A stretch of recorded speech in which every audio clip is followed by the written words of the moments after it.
Kirloskar ferrous company या जेजुरी परिसरात असणाऱ्या या कंपनीत कामगारांच्यावर जो अन्याय होतो यासाठी राष्ट्रीय मजदूर संघाचे तालुका अध्यक्ष हनुमंत मस्के हे आपल्याबरोबर आहेत.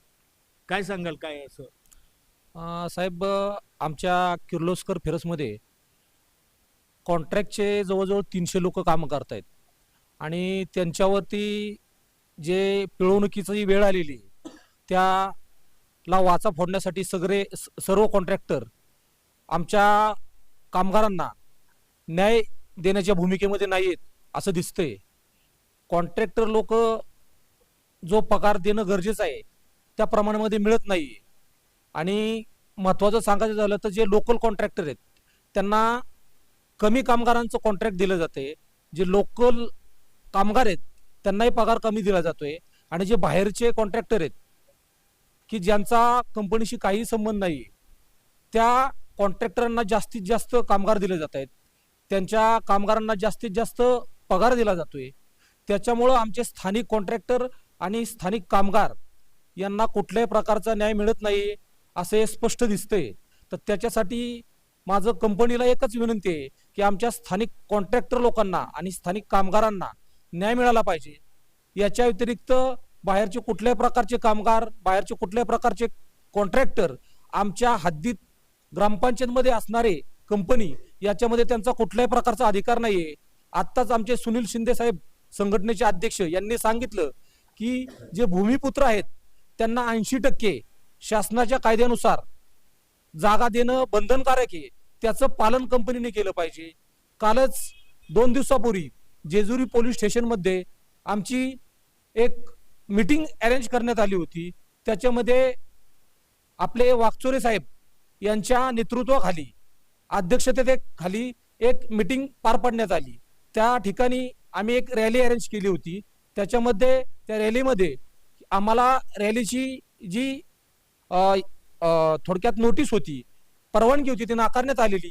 त्याच्यामुळे मीटिंग ठेवली आणि त्या मीटिंगमध्ये आपले डॉक्टर कुटे साहेब जे जेजुरी MIDCचे जिमाचे अध्यक्ष आहेत त्यांनी सांगण्यात आलं की तुम्हाला कुठल्याही प्रकारची रॅलीला काढता येणार नाहीये आणि तुम्ही जर रॅली काढली तर तुमच्यावरती कायदेशीर कारवाई करण्यात येईल.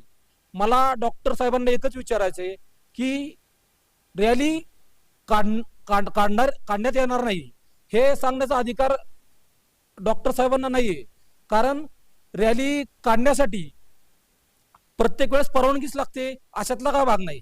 आम्हाला रॅली तुम्ही जरी काढण्यासाठी परवानगी नाही दिली तरी आम्ही कामगार आहोत, आम्ही खंडोबाचे भक्त आहोत, आम्ही पायी चालत जाऊन खंडोबाची जी पालखी आहे ती घेऊ आणि सगळे कामगार आम्ही पूर्णपणे MIDCतून फिरू.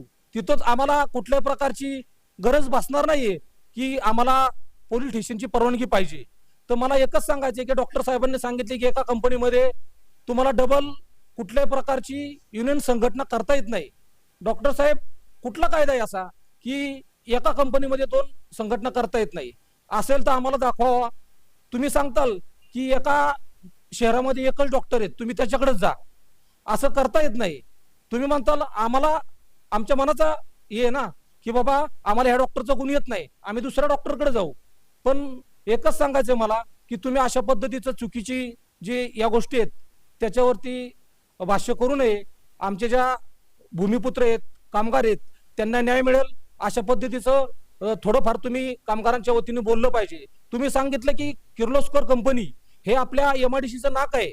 मान्य करतो साहेब, आम्हाला काही असं म्हणायचं नाही, किर्लोस्कर कंपनी नाकच आहे. पण आता ज्या पद्धतीने 2 वर्ष लढा देऊन कामगारांच्यासाठी जी कंपनी आम्हाला रिस्पॉन्स देत नाही, आमच्याशी बोलण्यासाठी वेळ देत नाही, तर आता किर्लोस्कर कंपनीचं नाक कापायची वेळ आली पर्याय मॅनेजमेंटमुळं. ह्याच्यावरती तुम्ही मध्यस्थी करून त्या किर्लोस्कर कंपनीच्या मॅनेजमेंटला 2 शब्दात तुम्ही सांगावं की आता जी वेळ आलेली ही भूमिपत्रांची वेळ आहे, ह्यांच्यावरती तुम्ही समजून घेतलं पाहिजे, ह्यांना न्याय मिळवून दिला पाहिजे. याच्यासाठी डॉक्टर साहेबांनी जर तुम्ही भूमिपुत्रांना न्याय देणार असताल तर तुमच्या 2 शब्दात बसून मीटिंगची अरेंजमेंट करून आमच्या संघटनेचे अध्यक्ष सुनील शिंदे साहेब आणि कामगार आणि कंपनी व्यवस्थापन यांची मीटिंग घडवून आणावी आणि त्यातून मार्ग तुम्ही काढावा. तुम्ही मार्ग काढून देताल ही आमची अपेक्षा आहे. एवढं बोलून मी थांबतो. धन्यवाद.